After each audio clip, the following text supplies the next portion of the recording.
એ પણ નાના નાના ભૂલકા છે, એમને સારું શિક્ષણ મળે આપણે બધાએ ધ્યાન રાખવું પડશે. જે યુવાનોએ પરીક્ષાની તૈયારી કરે છે, સ્પર્ધાત્મક પરીક્ષા, એ યુવાનોને પણ મારી વિનંતી છે, સમય તમારી પાસે હશે, તમે સારી નોકરી મેળવશો તો તમારો સમય પણ સારો આવશે. તમારે પણ સારું ભણવા માટે તમારું ધ્યેય શું છે, લક્ષ્ય શું છે, એ તમારે નક્કી કરવું પડશે. આજે અમે આમલેથા ગામમાં છે. આમલેથા ગામનું નામ આ વિસ્તારમાં બહુ મોટું છે. શરૂઆત આપણા ગામથી સારી કરીશું તો મને લાગે છે આજુબાજુના 10 થી 15 ગામમાં એની અસર પડશે. પડશે કે નહીં પડશે? ત્યારે હું યુવાનોને વિનંતી કરું છું કે તમારા ગામમાં પણ એકતા બને.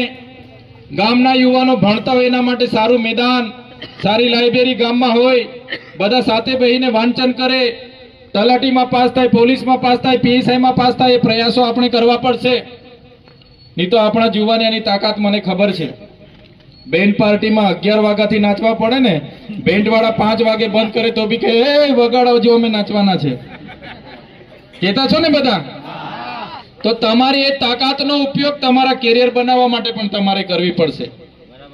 મા બાપ પર કેટલા નિર્ભર રહેવાના? મા બાપ આજે સારા છે ત્યાં સુધી આપણે પણ સારા છે, પણ આવનારા દિવસોમાં મા બાપ તમારા પર નિર્ભર રહેવાના છે, એટલે તમારે પણ મજબૂત થવું પડશે. સાથે અનેક આપણા કુરિવાજો છે, કુટેવો છે, એના પર પણ આપણે નિયંત્રણ લાવવું પડશે.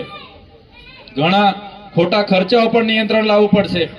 સમસ્યાઓ તો આપણી પાસે પુષ્કળ છે.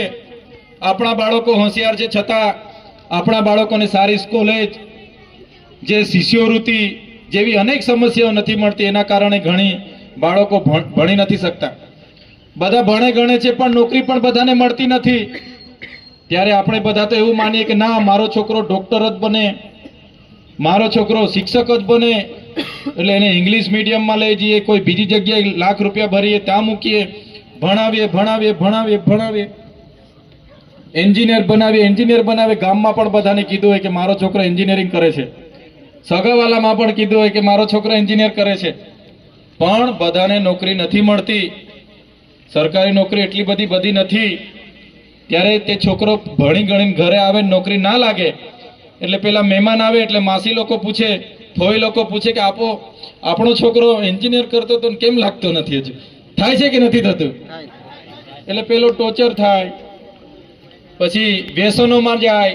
એટલે મારા સાથી મિત્રોને પણ કેમ છું, સારી નોકરીના પ્રયાસો કરો. સાથે સાથે કદાચ નોકરીમાં નથી મેળ પડતો તો ધંધા રોજગારમાં પણ કઈ રીતના આપણા પરિવારને જીવડાવી શકીએ, આગળ લાવી શકીએ, એ તરફ પણ તમારે ધ્યાન આપવું પડશે. નહીં તો સમસ્યાઓ તો પુષ્કળ છે, અનેક સમસ્યાઓ છે.